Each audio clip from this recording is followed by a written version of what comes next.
Excerpt from Satirical History of the United States. New all too true blue alternative state histories.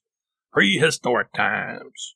Before the United States became a country, the Indians, who had lived there for thousands of years, never did much that was interesting. In fact, about all they did was invent lacrosse and popcorn, so their early history is pretty much left out of this comprehensive volume. Things got interesting when the folks from Europe arrived, though. First, though, it must also be noted that, contrary to popular opinion, Christopher Columbus is not really part of United States history either. This is because, although Columbus was in the general neighborhood in the late 15th century, he was lost. He thought he was in India. Besides, old Crisco never set foot in what we now know as the United States at all anyway. Neither are the 16th and 17th century settlements in North Carolina, Virginia, and Massachusetts truly a part of United States history because the area was actually a British colony at the time. As we will see, the country didn't become independent until the year of our Lord 1776. These three settlements were actually a prehistoric part of the country. Just briefly, the first one was founded at Roanoke Island in North Carolina in 1585. It is barely worth noting, though, because the settlers didn't stick around. Once they realized they were too far from Mayberry to ever meet Andy, Barney, Bee, Floyd, and friends, they relocated to Easter Island, where they whiled away their leisure hours making giant chocolate bunnies for the tourist trade. The second colonial settlement was founded in Jamestown, Virginia, in 1607. Only striking event that occurred there was when the British colonist John Smith, a tobacco farmer, tried to get the Indians that lived nearby to start smoking the foul and malodorous plant he was selling. The beautiful Indian maiden Pocahontas got so mad at Mr. Smith for this treachery that she tackled him and beat him up. Last, but maybe not least, was the settlement at Plymouth in Massachusetts. In 1620, pilgrims, who would end up playing bit parts in John Wayne movies, arrived from England on a ship called the Mayweed. They didn't do much besides fish, plant corn, and come up with excuses not to bathe. So there's not much to say about them either. Historic times from 1776. As far as real and interesting United States history goes, it all began with the naming of the place by the Queen of England way back in 1776. Here's what happened. The Queen of England had a pet sheep. The sheep was female. So was the Queen. A female sheep is a ewe. The British were great lovers of animals at the time, and they didn't like the people living in the colonies in America that much, so the Queen wouldn't lower herself to deal with her American subjects directly. But finally, she decided to knight one of them. The reason for knighting this colonist was because she was so impressed with him for having invented the kite. The Queen loved flying kites. People were always telling her to go fly a kite. And when she finally took them up on it and gave it a try, she found that she really liked it. Since the Queen didn't want to have contact with this person directly, she knighted him using her pet female sheep, the ewe, as a proxy, an intermediary. How, you wonder? The Queen had her royal veterinarian train the ewe to carry a sword strapped to its back to this kite inventor and knight him with it. When a queen knights someone, even by means of an animal mediator, it's her way of saying, I will allow you to live on Earth with me and breathe the same air that I breathe, as long as you keep your distance. So this person, Benjamin Franklin, was united. The country he came from then got its name from this honor bestowed on him as their representative. The land of Franklin's birth thereafter became known as the United States of America. People all over the world made fun of the citizens of this new country, though, because they thought United States was a silly name. So the United Staters got into some big scrapes, fights, with other countries, and sometimes they got some boo-boos as a result. You can discern this from the picture below. Journey of Discovery. In 1804, United States President Thomas Jefferson got mad at two guys named Meriwether Lewis and William Clark and told them to take a hike. They thought he meant it literally, and so, since he was president, they did. They headed west, where they saw lots of stuff, but eventually ran into the Pacific Ocean. They didn't know what to do then, so they turned around and came back, bewhiskered and bewildered. War of 1812. After seeing how much fun people in the United States were having with tea parties and chopping down cherry trees in Washington State, where wooden-toothed gorgeous George Washington even outdid Paul Bunyan in the lumberjack contest, the Queen of England decided she wanted the country back and sent over a boatload of horn-blowing redcoats to New Orleans in 1812.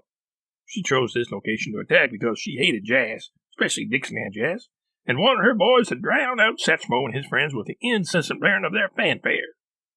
Fortunately for the United States, though, when Andrew Jackson, the great-great-great-great-grandfather of Michael Jackson, heard about this, he arrived on the scene and drove off the British brass band with a hoot and a holler. The Queen went back to flying her kite, and Dixieland jazz continued, unabated. Notice the fancy duds some of the soldiers wore, including the big funky hats that hid their mohawk hairdos. The Trail of Tears. In 1831, most of the Indians in the United States decided to go on a road trip together. Some showed up by not taking jackets or even shoes along, as you can see in the picture below.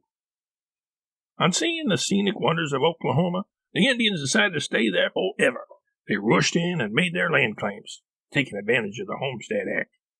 Most of the Indians settled in Muskogee, where they spent most of their time holding hands, pitching wool, scanning the skies for white lightning. The Indians were really into astronomy, and generally having a ball. Once they were all settled in there, the Indians elected Will Rogers to be their president, and Poet Laureate, and Wile E. Coyote their vice president. The Alamo. In 1836, a few years after the Indians settled in Oklahoma, Mexico and the United States fought over which one of them had to keep Texas. They both considered it more trouble than it was worth in a poor man's Oklahoma. The Mexicans didn't want it because it was too flat and dusty. The United Staters didn't want it either, because they were superstitious about rattlesnakes climbing into their bedrolls while they were out cowboying around. So, to determine who would have to keep Texas, the Mexicans and United Staters waged a big battle to decide who would have to be the one to carry that albatross. The way they determined who would lose and be saddled with the booby prize of Texas was to stage an epic battle of the bands. Mexico sent up a mariachi band from Santa Ana, California. Mexico owned the Golden State at the time. The United Staters had on their side the wonderful country pop duet of Randy Travis and Whitney Houston.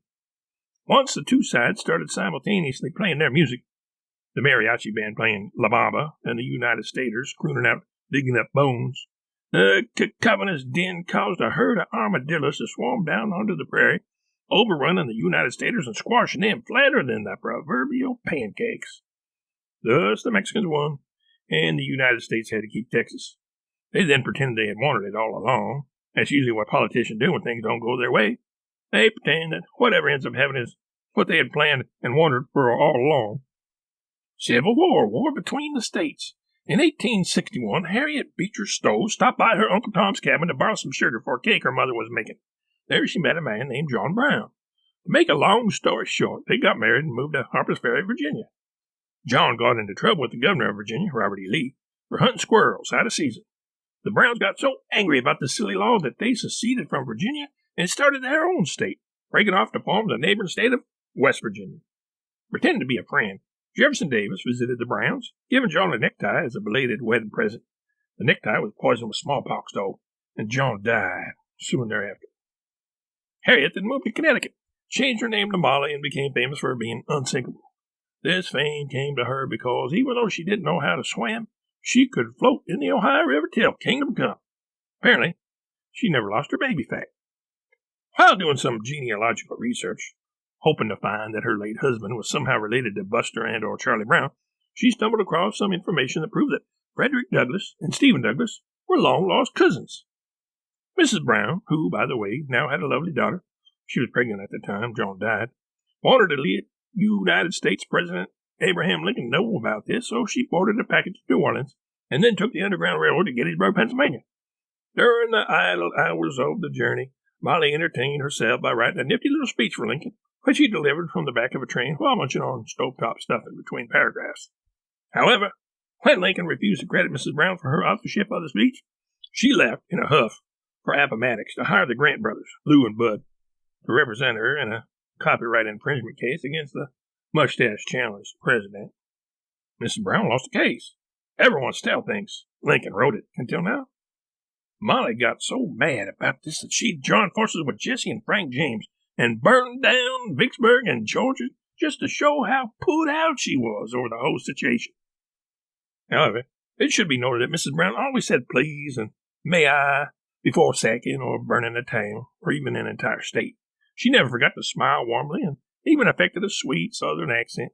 That's why it's called the Civil War. She was so polite in the way she conducted the various battles. Due to Molly's politeness and because she was a woman, the Southerners she fought against eventually let her win the war. As you can see, chivalry was not yet dead at that time. The end result of the war was that free agency became an accepted part of professional sports, and labor unions were allowed to take over the cotton plantations, temporarily. In a picture below, you can see a picnic that took place during the war. This is what happens when somebody forgets to bring in a potato salad. Custer's last stand in 1876, 100 years after the country was given its name by the Queen of England, a crazed hippie named George Strongarm Custard opened a frozen custard stand in a remote part of the Montana plains. This wasn't Custer's first custard stand. He had also tried selling his congealed concoction in West Point, California, and Monroe, Michigan, failing miserably both times. Being the long-haired freak that he was, Custard erected his last custard stand smack dab in the middle of a buffalo herd, thinking he could sell grass-flavored custard to the lumbering and thundering herd by the bushel basket.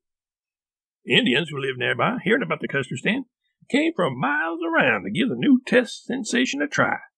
Sitting Bull couldn't wait to try some Canadian bacon pizza-flavored custard. Crazy Horse, a nerdy carrot top, possible descendant of Thomas Jefferson, was intent on having some vanilla custard with hardtack and corn dodgers. When the Indians found out that the only flavor available was grass, specifically the local greasy grass, they went on the warpath and burned Custard's custard stand to the ground.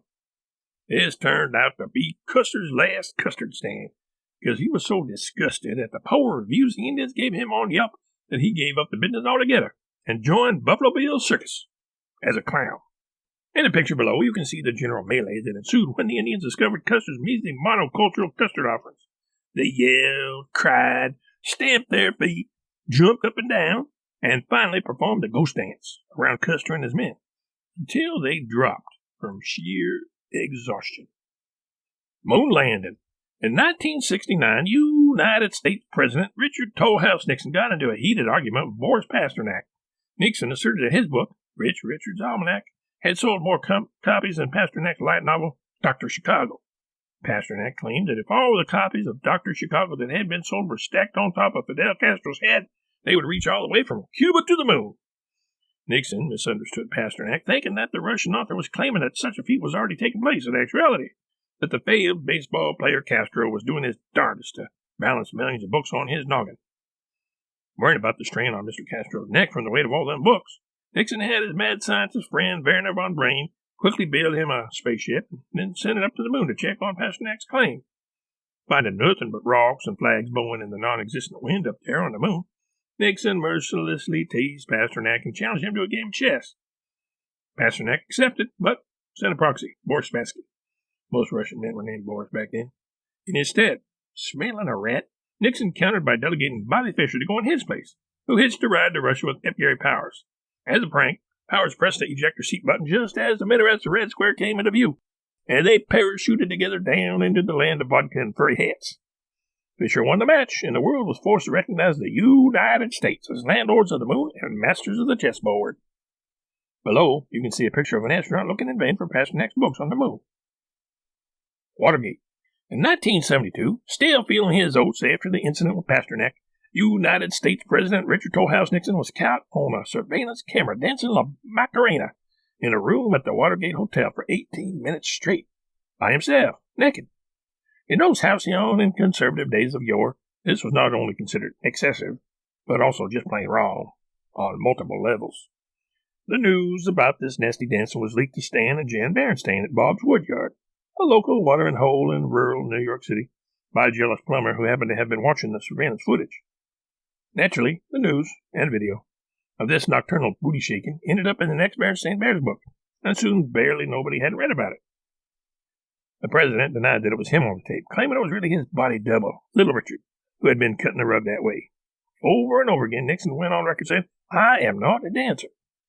Later, though, his butt prints were found on a chair in the hotel room where the exotic dancing had taken place. So he finally had to own up to his midnight shimmy. Being that Nixon was normally such a wallflower at dances, a rumor got started that to act in this uncharacteristic way he must have been impaired. So he was impeached. As embarrassed as he was about all this, Nixon resigned the presidency and became a tour guide at Hearst Castle. Some winters he rented out his nose at Aspen and Vail, too, for extra cash and tips. If you look closely at the image below, on the 17th floor, in the 42nd window from the left, you might be able to make out a reflection of a mirror image of an impressionist painted by Salvador Dali of Nixon's famous faux pas, titled Dancing in the Dark.